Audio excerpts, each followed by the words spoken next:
Shalom dan selamat pagi. Kami mahasiswa dari Institut Agama Kristen Negeri Tarutung, Fakultas Pendidikan Agama Kristen. Kami kelompok 4 pengantar pengetahuan Perjanjian Lama semester 1.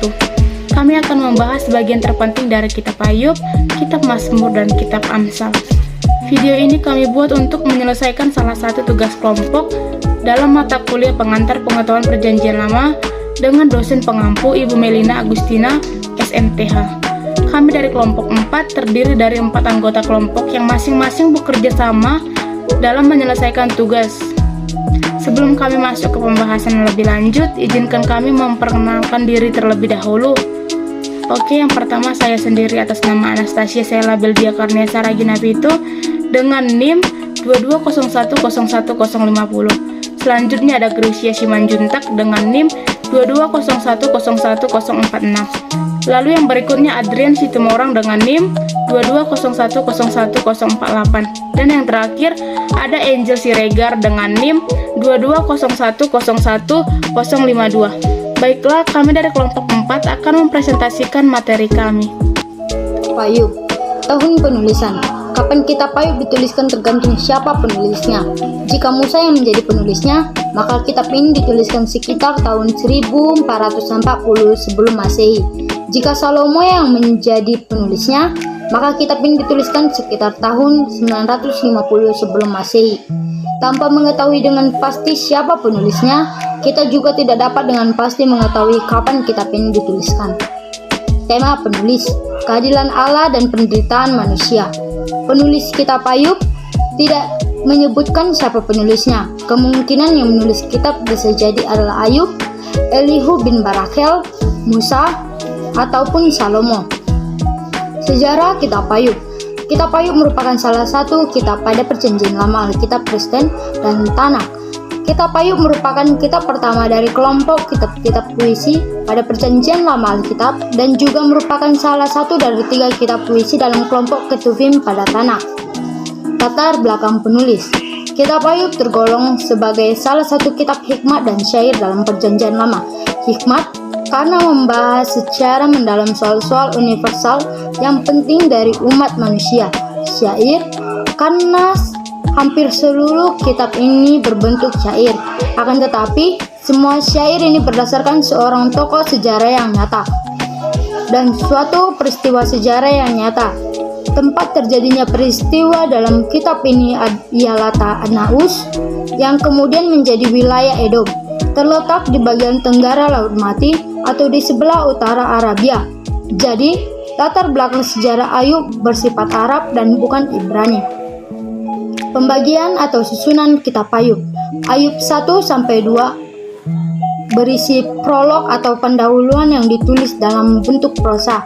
Ayub 3 ayat 1 sampai Ayub 42 ayat 6. Monolog dan dialog yang ditulis dalam bentuk puisi.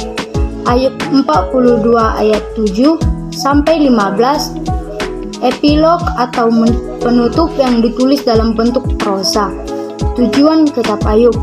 Tentu salah satu tujuan kitab Ayub adalah untuk menolong kita agar dapat menahan penderitaan itu.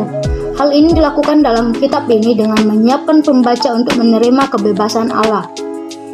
Ayub menghancurkan berhala dalam pikiran orang dan meninggalkan gambaran yang realistis tentang Allah.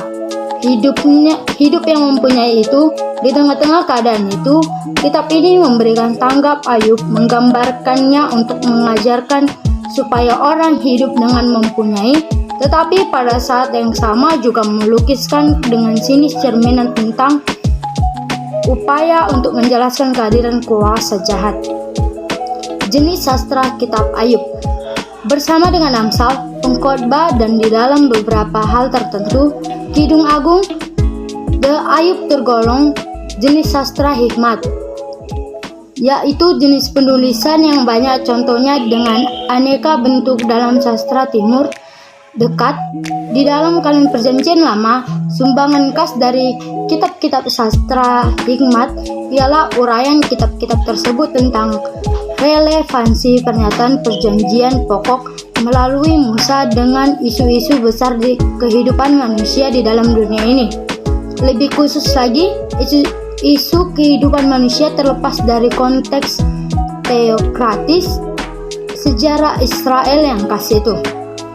Pesan moral yang dapat diterapkan dalam konteks kehidupan adalah Kitab Ayub merupakan kitab pertama dari kelompok kitab-kitab puisi pada Perjanjian Lama Alkitab dan juga merupakan salah satu dari 3 kitab puisi dalam kelompok Ketuvim pada Tanakh. Kita harus belajar dari kisah Ayub. Firman Tuhan mengatakan Ayub seorang yang saleh dan jujur, takut akan Allah dan menjauhi kejahatan. Ayub 1 ayat 1. Berdasarkan bahasa Ibrani-nya dikatakan bahwa Ayub seorang yang terhormat, seorang yang berkarakter atau positif, dan orang yang secara moral tidak tercemar. Oke, saya akan menjelaskan tentang kitab Mazmur. Tahun penulisan kitab Mazmur. Tanggal penulisan sebagian besar abad ke-10 hingga ke-5 SM. Satu judul Ibrani untuk kitab Mazmur adalah Tehillim yang berarti puji-pujian. Judul dalam Septuaginta atau Perjanjian Lama dalam bahasa Yunani dikerjakan sekitar 200 sebelum Masehi. Ialah psalmoi yang berarti nyanyian yang diiringi alat musik gesek atau petik. Tema kitab Mazmur. Tema kitab Mazmur adalah doa dan pujian. Tetapi Mazmur meliputi berbagai macam pengalaman religius. Mazmur lebih sering dikutip di Perjanjian Baru dibandingkan dengan kitab-kitab yang lainnya, kecuali Yesaya. Mazmur sering disebut Mazmur Daud karena sebagian besar kitab Mazmur ditulis olehnya. Penulis kitab ini yang utama adalah Daud, tetapi terdapat paling tidak 7 penulis lain, yaitu Musa, Salomo, Asaf, Atan, Herman, dan anak-anak Korah. Beberapa Mazmur tidak diketahui pengarangnya. Satu pendapat lain juga mengatakan bahwa kitab ini memiliki banyak penulis, dan penulis utamanya adalah Daud. Sejarah kitab Mazmur. Kitab Mazmur merupakan kitab puisi, salah satu kitab pada Perjanjian Lama, Alkitab Kristen dan Tanakh. Dalam Perjanjian Lama, kitab Mazmur merupakan bagian dari kelompok kitab-kitab puisi. Sedangkan pada kitab-kitab Ibrani, kitab ini merupakan salah satu dari 3 kitab Tehillim dalam kelompok Ketuvim. Latar belakang kitab Mazmur meliputi hampir setiap bidang dari pengalaman dan emosi manusia, seperti ketakutan melawan kepercayaan, amarah melawan belas kasihan, kesusahan melawan sukacita, dan doa dan pujian bagi Allah yang agung daripada para pemazmur. Pembagian atau susunan kitab Mazmur. Kitab Mazmur terbagi atas 5 bagian atau 5 jilid.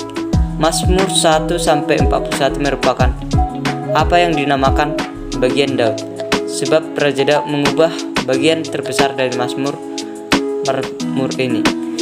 Mazmur Daud menyebut Allah dengan nama Yahweh 272 kali, dengan nama Elohim 15 kali. Tujuan kitab Mazmur.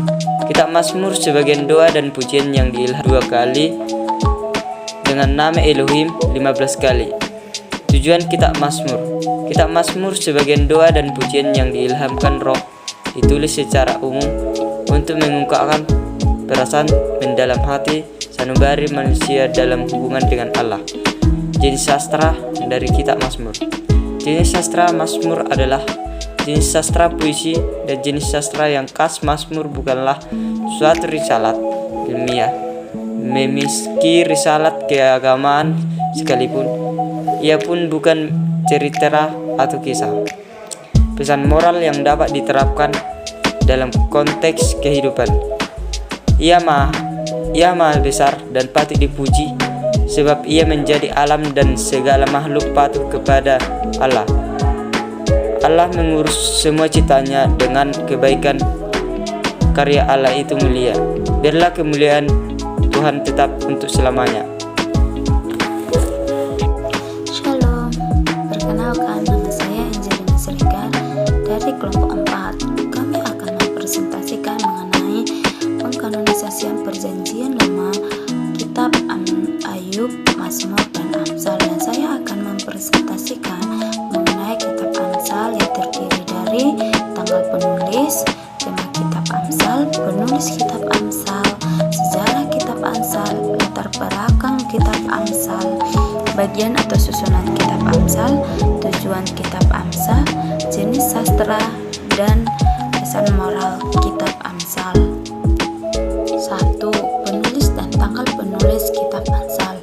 Kitab Amsal ditulis oleh Raja Salomo pada tahun 900 sebelum Masehi.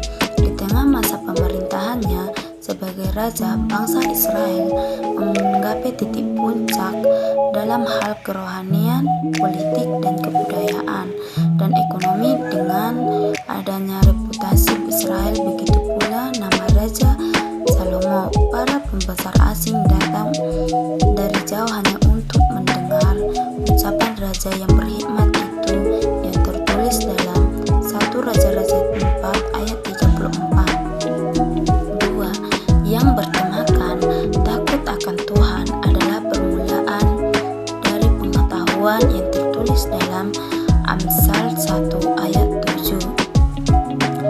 3. Latar belakang kitab Amsal.